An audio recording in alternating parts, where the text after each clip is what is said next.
Hey guys, welcome back to a new week of RPM. Last time we met, we had an incredible discussion about reaching people with authenticity. And we're going to need to embrace that spirit of authenticity in a big way as we go into today's topic, which is reaching the next generation. You know what the next generation really needs from all of us as we work to reach them with the good news of Jesus Christ? Is just an authentic belief in them, a genuine interest in who they are, and an authentic belief that God has a plan for their life. They've been made for purpose. They matter to God, and they can make a big difference in the world.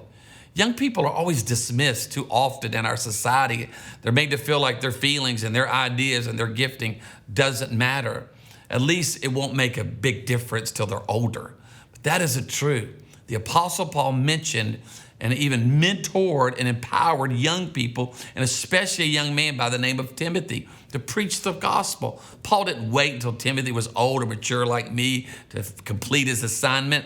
We see it in the first letter of Timothy that Paul had commissioned Timothy to preach the good news as a young person, and Paul encouraged him by saying this: don't let anyone look down on you because you're young, but set an example for believers in speech, conduct, in love, in faith, and in purity. Isn't that amazing? So we're going to talk about a couple things when it comes down to the next generation today, both how to serve and reach young people, but also how to empower young people to be the ones who are serving and reaching others. In both scenarios, it's important for us to acknowledge the dignity and purpose within a young person we are serving, and then encourage them to serve. Young people are so important to God. They're so important today, and they're so capable of making a huge difference in the kingdom. Hey, if you're a young person, you're watching this right now, I'm going to say in front of everybody that God created you for a reason. There's a gift that he's put on the inside of you. You're going to make a huge difference in people's lives. I'm so fired up today about our topic because the next generation is the future of the church. It is the future of the world. And it's so vital for each of us to be able to reach them effectively and help them truly receive that they are loved, valued by God. You know, I can't think of anyone that can talk about this topic of reaching the next generation like my friend, Pastor Chris Durso. He and his wife, Jairus, they got two wonderful children. They're the senior pastors at Saints Church in New York. And I'm going to tell you this, he has been a friend for a long time. The Durso family have been dear friends to myself and so many of us in the art world. He was a creative architect of the Misfit Movement, which was a local youth ministry. Literally global impact. Man, we used to roll up the Misfit trying to find out how to reach that next generation. And then for 10 years, he led that next generation ministry called Misfit, and then always passionate about the next generation, now leading a church that has such a huge impact on the next generation. Pastor Chris Durso, it is great to be with you. You are a ARC friend. You love reaching your community, and you are a people person. So RPM is right in your lane. Man, we love you, my man. I love you. I'm honored to be here. I love ARC, and I'm grateful for the man that you are in my life, and anything that I get to be a part of, that you're a part of, I'm there. So thanks for having me. Well, I think your voice is. I've just watched it grow so much, and you know, you really had your voice began to grow in the community there. I mean, thank God for the voice you have in the church and the voice you have in the body of Christ, the voice you have with the next generation, but. Man, I really got to know you because of your impact with just humanity in that region with what you were doing with Misfit. I mean, you're on the streets, engaged with people's lives, working with people that were fighting all kinds of things. It definitely wasn't no church little youth group on the side just getting together. You were reaching people and reaching the general. Have you always just loved being immersed in the community? Yeah, man. First off, that's so kind of you for saying it that way. So thank you. But yeah, it's how I grew up. It's right. TK. My parents were my pastors, and watching them, they were always making sure that they were reaching the needs of the people in their community. I think as a pastor, as a leader, what I don't want to do is just talk about a problem. I want to talk about the problems that my people are dealing with. And within our community, there's a plethora of problems that they were struggling through, are struggling through. I think it's best for me or any leader in their own community to take on those problems. And you're what exact community? I know I've been there. You've got the Legacy Center. You do what we call Dream Center Expressions outreach, where your location is. I mean, it's right. You got houses right beside you. I mean, you Oh, in the city, you in the community. yeah, we are dead smack in the community. I mean, if you go behind our church, we have like a little backyard area. I mean, you are in other people's backyard, and you could smell what they're cooking. You could smell what they're smoking. I mean, you smell Oh, everything going on. It's Queens, New York, 2 minutes away from Brooklyn. We're right it. on the borderline. So when I think about community, I love our church because that's exactly what it is. I'm grateful for the global impact, but really what it is, it's a community church. Yeah, you're having such a local impact that's touching the world, which I think is what it's all about. I think it's the heart of Christ. I think it's a great commission, to be honest with you. Let me ask you a question, talking about, because right now we want to learn about reaching the next generation. That's what we're dialed into. Why is it important to be thinking about the next generation when it comes to outreach? Man, I think that if we don't teach the next generation the importance of outreach, every other generation behind it won't be reached. Yeah. It is imperative. It's imperative for us that we are bringing young people along and showing them how to do ministry. I mean, that is the beautiful example of a Paul and a Timothy, right? Paul went out of his way. He snatched up Timothy and he said, I want you to come with me. I want you to come with me and I want you to deliver the good news. And the Bible says, as a result of that in the book of Acts, that churches and communities were impacted as a result of it. Paul could have did it on his own, but he snatched up Timothy to take along on the journey, just showing us the importance. And in fairness, that's what you did for me early on in my life as a young pastor. You said, "Hey man, I want you to come preach at this youth conference." You had me come out and preach, and then afterwards, you talked me through it. You gave me instruction. You gave me feedback, and I know that I'm where I'm at today because of you taking that time to pour into me. And I only say all that to say that's what the next generation is looking for. The reason why the next generation has rebelled is because there hasn't been enough people to come and put their arms around them and speak life into them and give them clear directives. If we show them, man, this is how we do church. This is how we leave legacy. They'll be with it. They'll be willing to take it on. But if we don't show them the importance of it and then just expect them to get it, they're going to miss it. Yeah, because it's harder. It's harder to reach young people. I mean, sometimes I don't know what TikTok is. I don't know what to do with these neon shoes. I mean, you just they're so different. They communicate different. It's emojis. It's one words. It's initials. And so a parent or a grandparent or when you're older, how can I reach and how can I get the gospel to the next generation? So talk to a person who says, I have a heart for teenagers, but how do I overcome the barriers to reach young people? Yeah, I think the greatest way to break any barrier is authenticity. I don't think any young person is expecting someone older than to understand TikTok. They're not expecting them to understand. What they're expecting them to do is to empathize with them as a human being. The moment you recognize a teenager, the next generation, as a human, as a person, not their mother's child, not their father's child, not so-and-so, not the pastor's kid, but you identify them as an individual with real needs, they will engage in the conversation with you. I think we make it about so many other things when we make it about, style of dress or music or social media outlets. Man, they're doing that to connect with their peers and they're doing that to compete with their peers. We're not trying to compete with their peers. What we're trying to do is reach them where they're at. And if you could speak to the legitimate fact that they're dealing with problems or have needs or have ideas and creativity and concerns, and you're willing to lend an ear to that, man, they'll be with you for life. And I just think that's one of the biggest misconceptions when it comes to reaching the next generation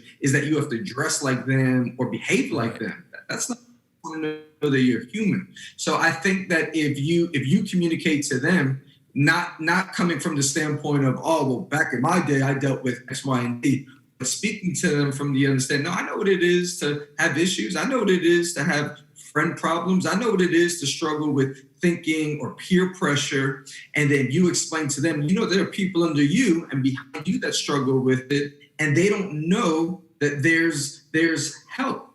I think that's when they want to step up. Like, man, if you helped me, okay, well, then let's help. I think they buy into that right away. Include them, though. You don't just use them to share what you share, but include them in the journey, like Paul did with Timothy. It's interesting you said that, because it's like I've never gone in to see my doctor and said, "Hey, man, you're not dressed like me. Hey, you didn't listen to the same song I listened to. You have an answer. If you care for me, you give me a little attention, you speak into my problem, then, man, I just need you to pay attention to me." That's what you're saying, Chris. When you walk into the doctor's office, the doctor does not tell you what's wrong with you and why you're sick. The doctor sits with you and asks you, what's going on? What's hurting? What have you been feeling like this? And all they're doing is taking the information that we're giving them, and then they're giving us a diagnosis. I think that's all young people are looking for. Not to necessarily be spoken to, but to be heard. Yeah. And let's be honest, who doesn't want to be heard? Man, that's it. I mean, what you just said can wrap it up. How to reach the next generation. You're listening to learn, and you're listening to kind of love, and then hopefully, if you do that, then you'll get a chance to maybe lead them. I love what you're saying. When I came to Misfit, the youth impact that you had and are continuing to have, because I've been to your church, I've stood outside in the parking lot, I've watched the generations, all generations. You value everything. Your mom and dad valued all generations. But I've watched diversity. I've watched all ages. I've watched people walk into church that may have been their first time in a while. Maybe hadn't waded in the water in a little while to a spiritual environment. And then, when I went to Misfit, I'm thinking, man, I don't know if anybody in here churched. These are not church people. This is street. This is gang. They leaving here going to the club. I mean, it was legit. So how did you reach that? How did you do that? I think there's a couple of things. It's one of my favorite stories. One of my favorite stories are these two incredible youth leaders. One was named Cheryl, the other was Doreen. They had the largest small group within Misfit. Now, we had a good amount of small groups. Yeah. We had a good amount of kids. We called them tribes, Misfit tribes. And we had a good amount of people involved. However, there was no group more excited and more tight-knit than Cheryl's and Doreen's. Well, Cheryl is in her 60s and Doreen is in her 60s. And they would come in dresses, in their church hat, but they would have all these girls in their groups, and these girls were from the hood. They were introverts, they were thugs, they were quiet. But man, when this community came together, it didn't matter, and you couldn't stop them. They always had a sip with one another. They were always going out. And you might look at Doreen and you might look at Cheryl and go, man, you're in your 60s, you're dressed like that. How are you reaching them? And it was simply, they gave them their ear. They showed them love. It was everything that you were saying before. On the other side of it, what we were very mindful of doing in Misfit is making sure that we were using the young people to speak to the young people. Wow. Here's what I believe. If you do not use the next generation to reach the next generation, and you're trying to get them to church, really your church is just glorified babysitting. When you have a baby, you drop them off at the nursery. But if you want children's ministry, then you know that those teachers should be praying over those children and leading them in worship. In youth ministry, I believe that youth ministry is when the youth do the ministry.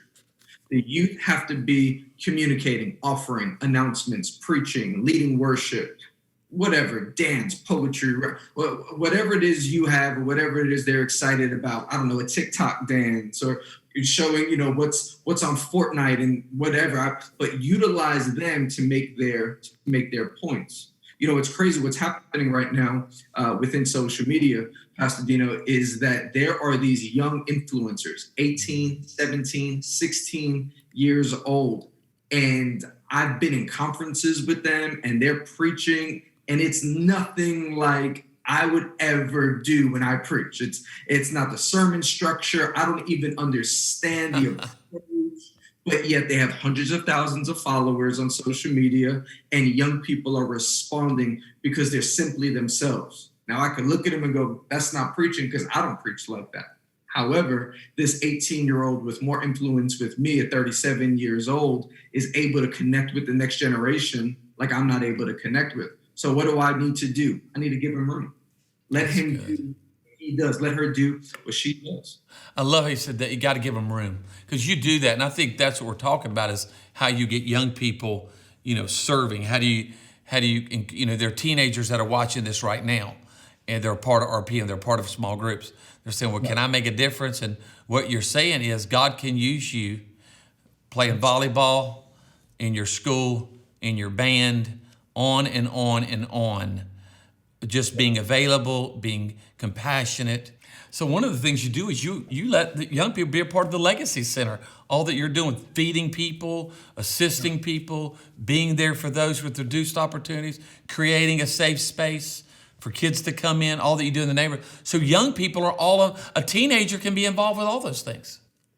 Yeah, absolutely. And they need to be. I mean, we would encourage our church, we would encourage our young people to come out, and we would challenge our parents to not just drop them off and figure out some time that you could get in, but come and serve together. Let them be a part of it, because if you don't create those behaviors in them now, or what their appetite now, they're not going to develop it later. Yeah. If you don't catch their attention now, something else will catch their attention and possibly be the road that they travel down. Yeah. And for us, we want to use them so that they could be a part of reaching their peers. People always underestimate and underplay their impact. Man, I've got this going on in my life. I can't make a difference. I've had this happen. I'm not smart. I don't speak. I don't sing. I'm not cool. Young people, I don't have anything to offer. They feel less than. They compare themselves. Speak to the person who says, man, can I reach people? I mean, I was thinking about this. How do you encourage a teenager who's, listen, you can reach people. You can make a difference. You can serve. How do you even say that to the parent, a single mom? Everybody who just says, I don't have anything to offer. That's just not true. That's a lie from the enemy. That's absolutely a lie. The way that I look at it, 9 times out of 10, if I'm having that conversation with somebody, it's because they've already had an experience with Jesus. They had one experience, and that one experience is why me and them would even be having a conversation, because now they're a part of our church and they love Jesus and they want to chase after Jesus. What I would encourage that parent or that person or that young person is, it was one experience that changed everything for you. What about being a part of one experience that could change something for someone else? And the way that I look at it is, if I could just get you to come out once, you'll probably come out forever. Because if you could be a part of it, if you could serve just one time and you realize that it's not what you thought it was, you realize that it's not scary, but it's actually fun and life-giving, then you're going to want to be a part of it going forward. So really, I would just challenge that one experience. I mean, we're all here because of one experience. One of the things, I know you have 2 kids, and you and your wife, y'all do life together. You do ministry together. You help people together. Has there been times where how have you gotten your kids involved? How have y'all done outreach, ministry together? I'm sure that your kids have been to the Legacy Center. Y'all have done a serve moment. You've brought them out to, hey, we're giving out food. We're connecting with the homeless. We're reaching people that have gone through a tragedy. You're praying for people that have had situations go on. I know that's a big value for you. You've seen that with your mom and dad, your family. You're in that community. So tell me a little bit of, how can parents keep their kids involved with outreach and loving others? Because I think that's just huge. Yeah, you know what? Because they grew up in it, it's never a question when it's time to serve. We do 3 serve days a year. And we just had one 2 weeks ago, and both my children were there. And that meant that Dylan was going to miss basketball that Saturday morning. But you know what? He didn't hesitate, because he knew it was serve day, and he knows that we do these 3 times a year. So he's going to be a part of it, and he's going to pitch in where he can. He was there all day, didn't complain once. I think what you normalize is what they'll start to believe in. If it's foreign, then they're not going to understand it or see the importance in it. And that's what I would encourage a parent to do. Not to be so tough and say, my house, my rules, but we don't really give them the option. That might sound old school, but like, hey, we're going to have a conversation. I want you to know we're going to serve day. Well, what's serve day, mom and dad? Well, this is what it is. I don't want to go. Yeah, I know you may not feel like that. I know you may feel like that, but hey, we're going to go anyway. We take away the option because this is going to be who we are. And the truth is, what I've seen and what I've learned is that any parent that had a child that didn't want to come, that only happened once. They're back every time. Because we're created to help others. So the moment that on the inside is activated, that young person comes alive and they realize, oh my goodness, what's this feeling that I've never felt before? God has put all of that on the inside of us. I can remember we did an outreach to a group of people in our community when I was pastor in Baton Rouge. And the idea came from a teenager. And it was mainly done by teenagers and became one of the most impactful outreaches we did to this group of people in our community. And it's what you said. We just we lit a match and they ran with it. It became a wildfire. And it was just, it was an incredible moment. I remember, I've always had I don't know, it's just my deal. I find little things I care about. I keep dollars in my truck. When I see people at red lights, I give them dollars, and it's just one of my little things. And then I should do much more. But then I always have a burden for the sanitation engineers in our community. Go around on the truck, pick up trash. So I've always, when I see them, and if I got a little cash on me, I'll stop them, give them $20. Hey, y'all get y'all some lunch today. Thank you for your service. Just, and again, it's different in every context, and everybody gets moved by different things. But and my son Dylan, and so I started getting him to do it. I'd be on the driveway, see the truck come around, give him the money, go down there. And so to this day, he's 25 years old now. We riding in the truck. We see the garbage truck in our community. He's like, Dad, you gonna hook him up? You gonna hook him up? And it's like, you want that generosity. You want that. We live in, and you know this, Chris, you're in this world. We live in a cynical world. And we're living in a cancel culture world. We're in a hate world. We're in a world that's throwing shade at everybody. It's like it's not a compassionate world. But what you said is so true, because in every person watching this, there is compassion. When you get Jesus, you get compassion. Absolutely. And that is so important that we teach the next generation compassion, empathy. Right. How important is that you've seen in your life? We're living in a culture that can be hard. Talk to that for a second. Yeah, one of my favorite verses in the whole world is Romans 12. Romans 12, especially, that's like the youth pastor in me, right? That's the go-to. It talks about the renewing of the mind. It talks about it talks about not conforming to the patterns of this world. But then as you keep on reading, it says we rejoice with those that rejoice. We mourn with those that mourn. All of that is a part of it. I'm not supposed to be like the world, but I'm supposed to reach the world. And if I'm talking to the world and they're crying, I'm gonna cry with them. If they're rejoicing, I'm rejoicing with them.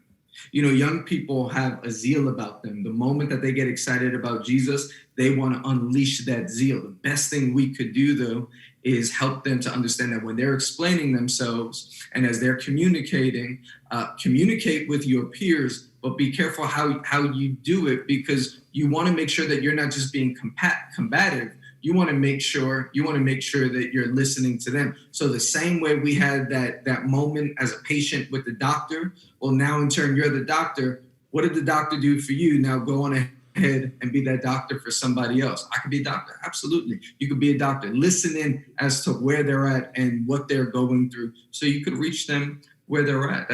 It's so important. It's so important. This is why Paul says to Timothy, he says, don't allow anyone to look down on you because of your age. Just set an example. And then he gives them this list.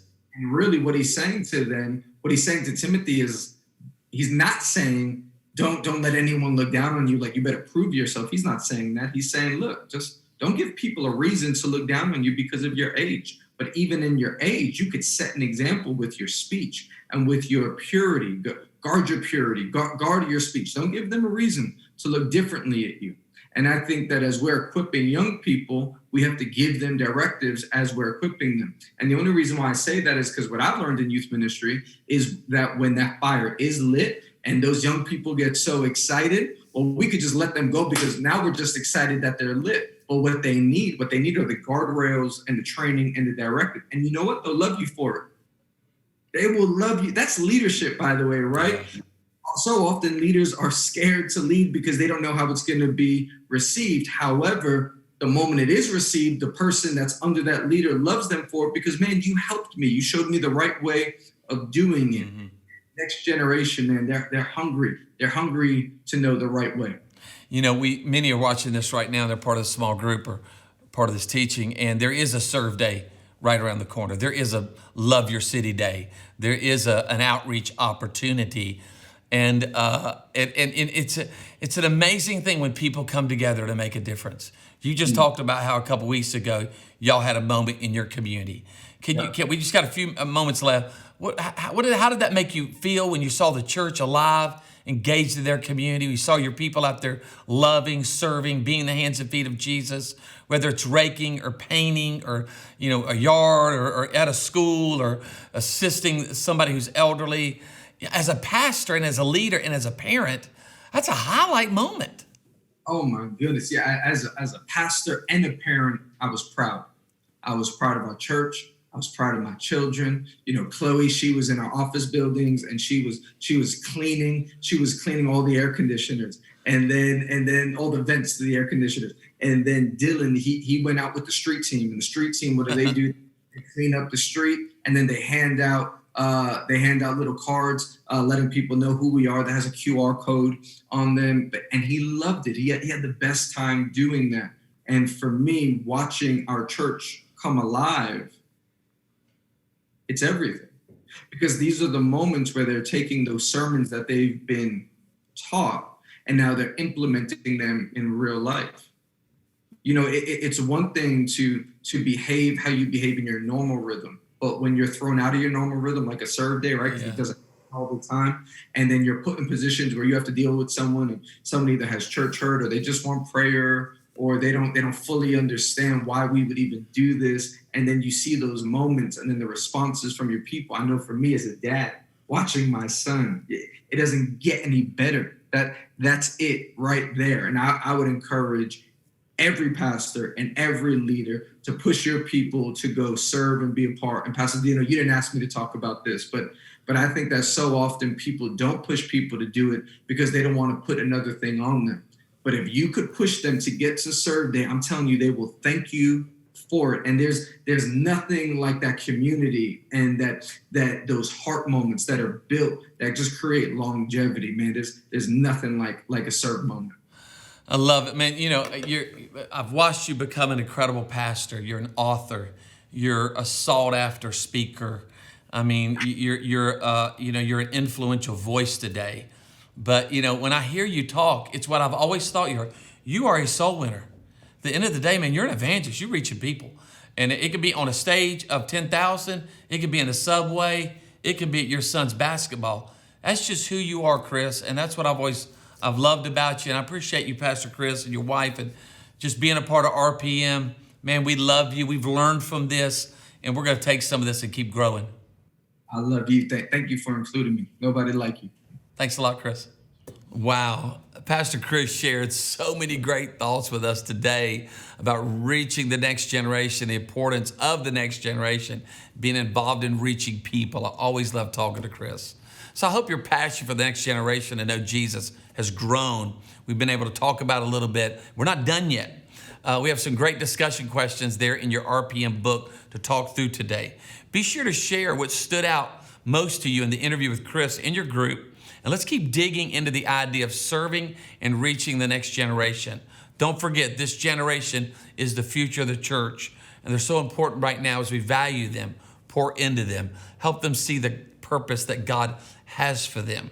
Your investment in the next generation is going to make a big difference. So have a great time in discussion today. We'll see you next time for our final session of RPM.